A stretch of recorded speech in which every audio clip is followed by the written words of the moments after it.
La pêche pour moi c'est vrai que c'est vraiment un truc super important, c'est quelque chose qui coule dans mes veines.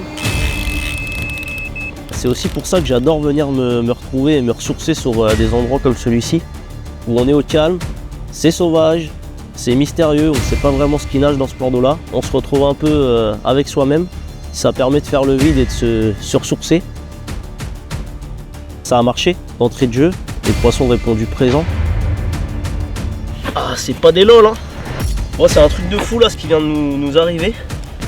Après un premier poisson vraiment massif, une grosse commune, on se disait que ce serait bien en rigolant de réitérer avec une grosse miroir. Et à peine le temps de s'occuper du premier poisson, boum.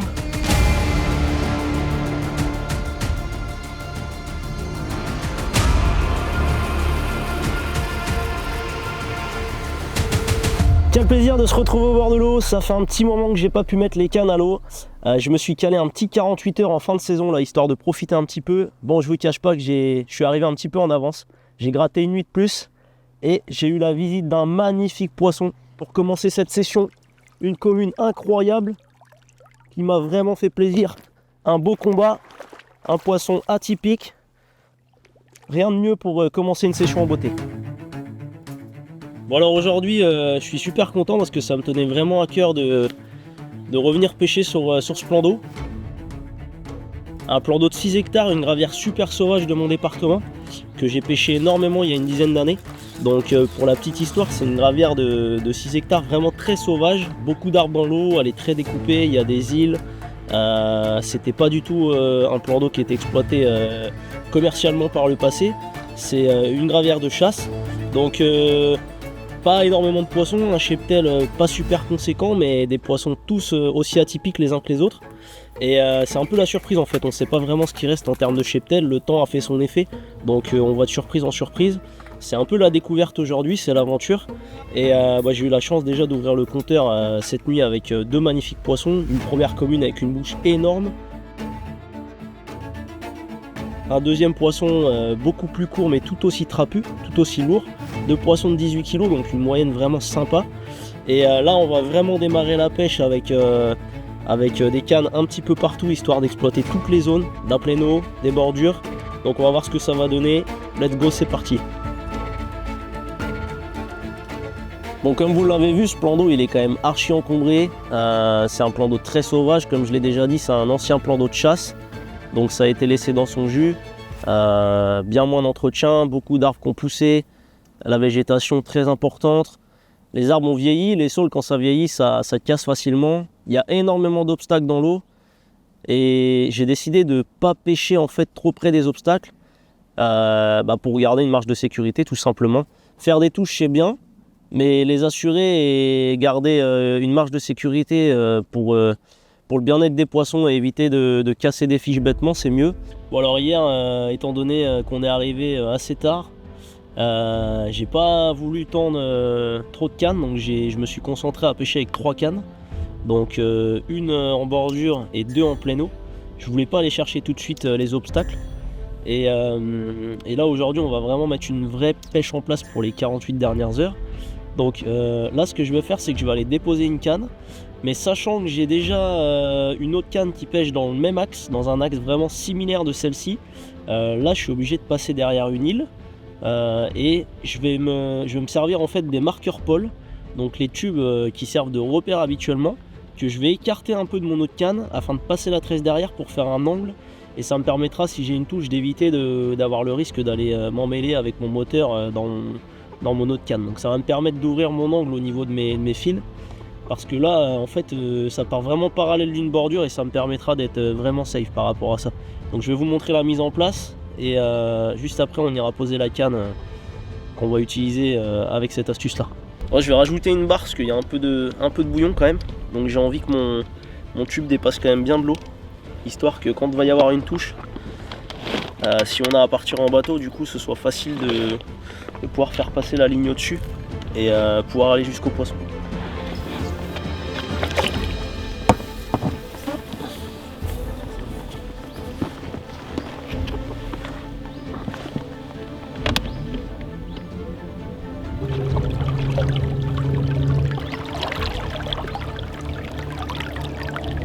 Oh les cratères mon frère.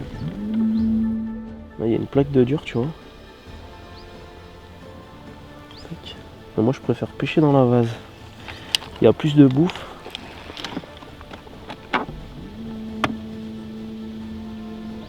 Je suis dans l'herbe. J'ai senti.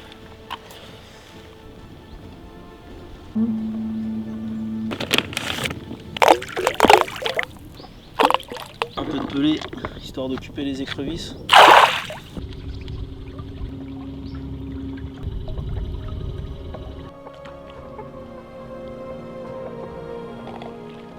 Bon, dernière canne de la soirée à poser. On a pris un peu le temps de vraiment s'appliquer sur les déposes. Donc là en fait on est dans une toute petite baie, un peu reculée par rapport à notre poste. Donc potentiellement une bonne zone de tenue. Et franchement je pense que c'en est une. Donc pour cette canne là c'est un peu technique parce qu'en fait je dois passer derrière une île, faire une petite dérivation.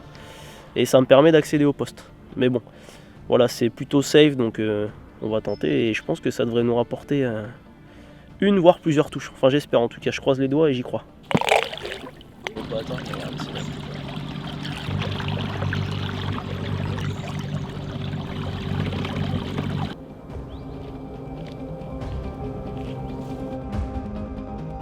Bon voilà, la nuit elle est en train de tomber, les 4 cannes sont posées, je me suis vraiment appliqué au maximum sur les déposes. J'y crois en tout cas, franchement j'ai vraiment mis toutes les chances de mon côté. Et puis maintenant on va espérer avoir un peu d'action un peu plus tard dans la soirée ou dans la nuit. Et en attendant on va aller se restaurer, j'ai des potes qui sont passés donc on va manger un bon bout de viande. Et on va passer une bonne soirée entre potes. Un bon barbecue. On a une bonne côte de bœuf à faire. Et pour avoir une bonne côte de bœuf, il faut avoir un bon feu, des bonnes braises.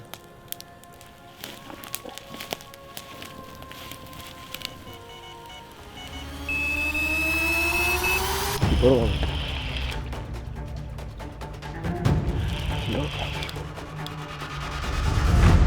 C'est dans quel endroit comme ça?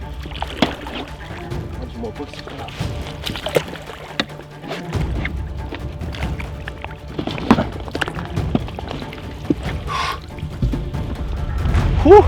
C'est bon ça. Un beau poisson. Yes. Bon, il vient de se passer un truc là. On était en train de finir notre petite côte de bœuf entre potes. Et là, il y a un autre bœuf. Ce coup là il est dans le tapis. La canne là plus loin elle vient de dérouler. Et il y a une masta commune dans le tapis. On va lui mettre un coup de peson parce que franchement il y a un sacré poisson. Elle est magnifique. Incroyable. Yes, c'est bon ça.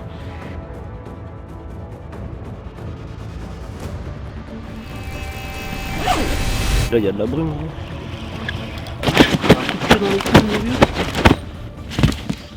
Ah c'est pas des lol hein. C'est pas des lol.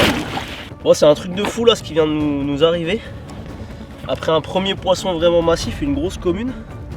On se disait que ce serait bien en rigolant de réitérer avec une grosse miroir. Et à peine le temps de s'occuper du premier poisson, boum, touche sur une autre canne et grosse miroir. Je pense que ça passe largement les 20 encore, on va la peser, mais c'est vraiment une soirée de fou. C'est vraiment une soirée de fou. Combien? 23,6. Ah! L'autre 23,7. Ouais. C'est un truc de ouf.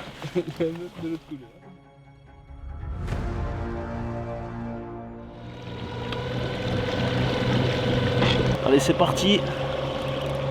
4e touche depuis hier soir, ça enchaîne un peu là. Près de 2 poissons énormes. Et une commune encore bien costaud ce matin. 4e touche, j'espère qu'on va conclure un peu.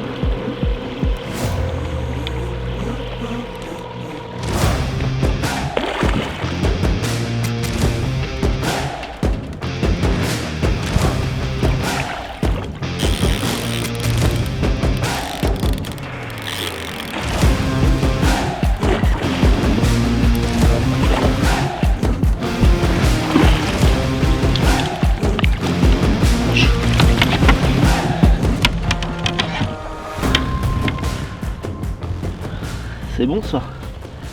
La petite touche qui va bien. Tiens,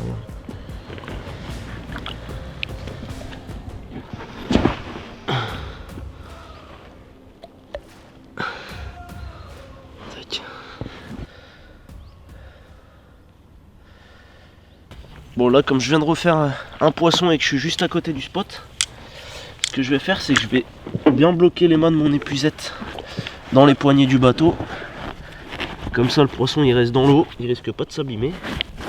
Juste bien rouler le filet histoire qu'elle bouge pas trop, qu'elle soit collée contre le boudin. Ça évitera de me faire partir dans tous les sens avec le bateau. Et je vais en profiter pour reposer la canne directement. Ça me permet de gagner de la batterie sur le moteur, du temps et surtout d'être plus discret. Bon alors là, comme vous pouvez le voir, il y a des énormes arbres qui sont tombés suite à une tempête il y a quelques semaines. Donc j'ai pris la décision de ne pas aller pêcher trop loin dans le petit bras. Ça sert à rien de faire des touches pour dégommer les poissons. Là je me garde bien 10-15 mètres de marge. Donc là la zone où je suis c'est complètement safe. Elles peuvent aller à gauche, à droite, mais dans tous les cas elles peuvent pas partir dedans. Bon voilà, après un sacré combat comme vous avez pu le voir, on comprend facilement pourquoi. À poisson fuselé, un peu moins de 18 kg, grosse moyenne encore. Et elle s'est vraiment bien défendue. Allez, on la remet à l'eau.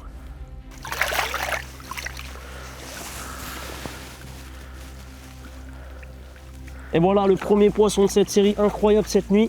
Une magnifique commune de 23,7 kg, massive, super, un beau combat. Mais c'est pas la seule et je vais vous présenter celle que j'ai pris 15 minutes après qui est tout aussi incroyable. Allez, on la remet à l'eau. Et voilà, après la première grosse commune, 23,7 kg, cette miroir de 23,6 kg, 100 grammes d'écart, 2 touches à un quart d'heure d'intervalle. Incroyable, franchement un moment de fou. Et ça fait bien plaisir.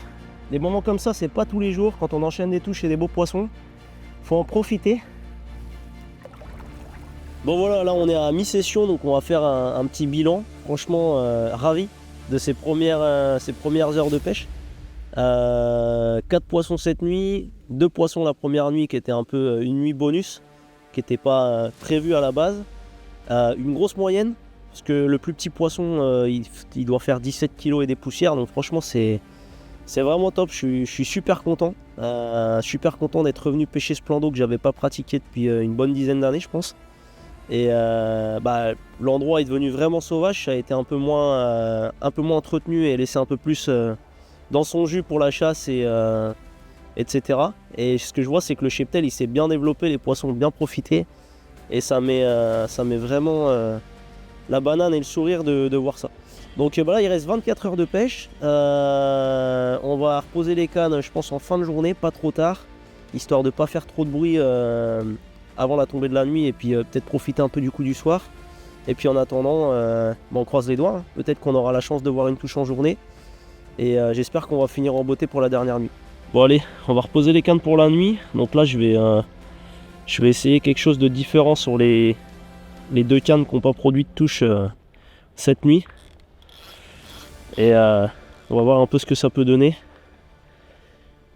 Tac. Ouais, je me suis fait découper aux écrevisses là. Elles sont bien actives.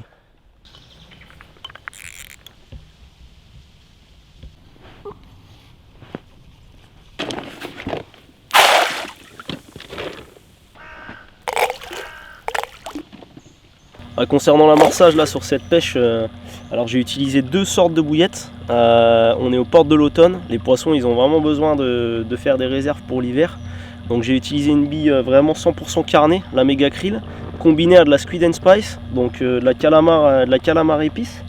Je sais que c'est 2 bouillettes qui réagissent bien quand on les combine. Et donc l'amorçage, j'ai vraiment été généreux sur les spots. À chaque fois c'est 1 kg de billes je pense au rappel minimum. La raison c'est parce que déjà les poissons ils mangent copieusement, ils ont l'air confiants, donc l'erreur ce serait de plus trop amorcer en enchaînant les touches.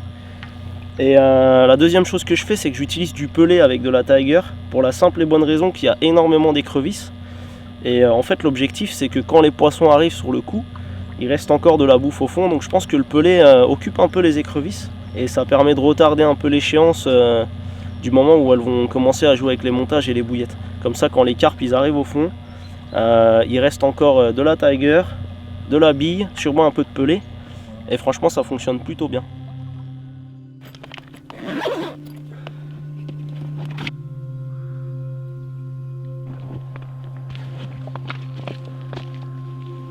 Bon voilà, ça pêche, il n'y a plus qu'à. Tous les espoirs sont permis pour la dernière nuit.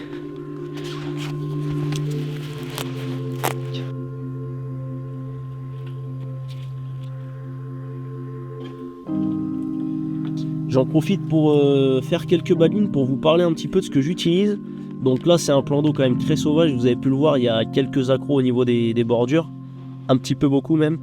Donc il faut des matériaux costauds, on fait face à des poissons vraiment nerveux, solides, sauvages, qui tirent fort, qui sont gros, donc faut pas lésiner sur les matériaux qu'on utilise. Donc j'utilise des badelines de 25 cm environ. Au niveau du matériau principal, c'est de la Cortex Mat en 35 livres. Donc ce que je fais, c'est que je viens laisser la partie gainée sur environ 22-23 cm. Et le dernier centimètre, les deux derniers centimètres, je la dénude, histoire que ce soit souple. Je viens placer un petit plomb Quick Change, donc c'est la plus grosse taille, histoire que mon badeline soit vraiment bien plaqué au fond. Et en plus de ça, ça va me permettre de pré-piquer mes poissons. Sur les hameçons, du taille 2, donc des cure-shank en taille 2. Et je viens placer une petite gaine dans la courbure, histoire que ce soit vraiment bien agressif lors de la présentation. Voilà. Donc je finis mes 2-3 badelines d'avance, histoire d'avoir du stock si jamais ça déroule cette nuit. On va passer à table. J'espère que les poissons vont en faire de même. Et on va pas traîner pour aller se mettre au lit parce qu'il fait pas très chaud. C'est les premiers coups de froid là avant l'automne. Donc on croise les doigts pour la dernière nuit, on verra bien.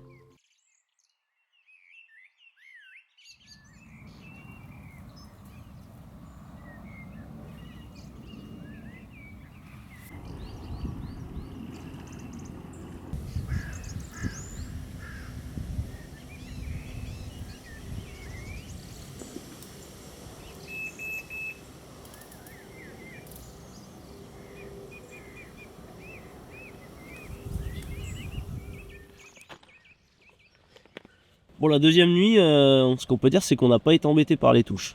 Alors je m'y attendais un petit peu. On a quand même enchaîné les poissons sur la deuxième nuit, sur les deux petites baies les plus encombrées du plan d'eau, l'entrée des deux petites baies. Et je pense que on l'a bien vu la première nuit, les poissons ils étaient beaucoup plus sur la partie de gauche de mon poste, un peu plus en plein eau. Et on a fait des touches là tout de suite. Et ça s'est décalé tout de suite dans les obstacles. Donc clairement, même si c'est sauvage, les poissons ils captent très vite la pression de pêche. Et ils se décalent très très vite dans les obstacles, là où ils se sentent en sécurité. Donc cette nuit, très très calme. Tôt ce matin, au lever du jour, on fait une touche. Bon, malheureusement, le poisson a fait vraiment un gros départ. Il a déroulé, il a réussi à aller chercher une branche. Bien heureusement, on n'a pas cassé, ça s'est juste décroché. Le poisson s'est servi de la branche pour se décrocher. Donc voilà, là, changement de temps complet. Il fait vraiment froid, on sent que l'automne arrive à grands pas. On va plier tranquillement, on va commencer à plier tranquillement. Les cannes pêchent encore, donc peut-être qu'on aura une bonne surprise en dernière minute. On verra bien. Voilà. En tout cas, pas de poisson cette nuit.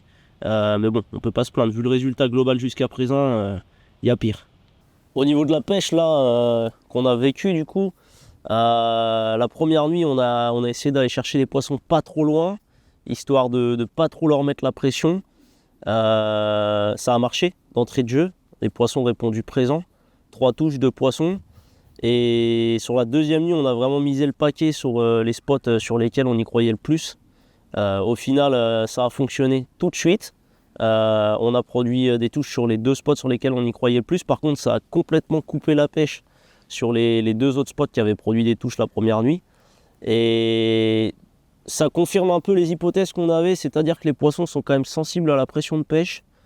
Mais voilà, ça a beau être sauvage, elle reste très sensible à la pression de pêche. Dès qu'on met un bateau à l'eau, des lignes, qu'on fait du bruit, qu'on va combattre, elles vont tout de suite aller se réfugier dans les endroits les plus encombrés du plan d'eau. Et voilà, ça prouve bien que c'est pas parce que c'est des poissons sauvages qui sont faciles à prendre. On peut en attraper quelques-uns, mais après ça peut compliquer la tâche par la suite. Donc on reste un peu sur notre fin quand même sur la fin de la session, mais ça confirme quand même les hypothèses qu'on avait par rapport au lieu.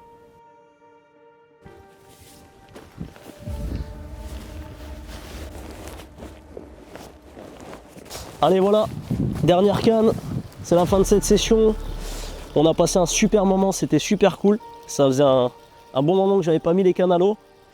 Il est temps de rentrer chez nous. On est quand même super content du résultat, malgré qu'on n'ait pas eu la chance de remettre un dernier poisson à l'épuisette. On espère que vous aurez pris autant de plaisir à regarder la vidéo que nous, on en aura pris à la réaliser. En attendant, je vous dis à très bientôt.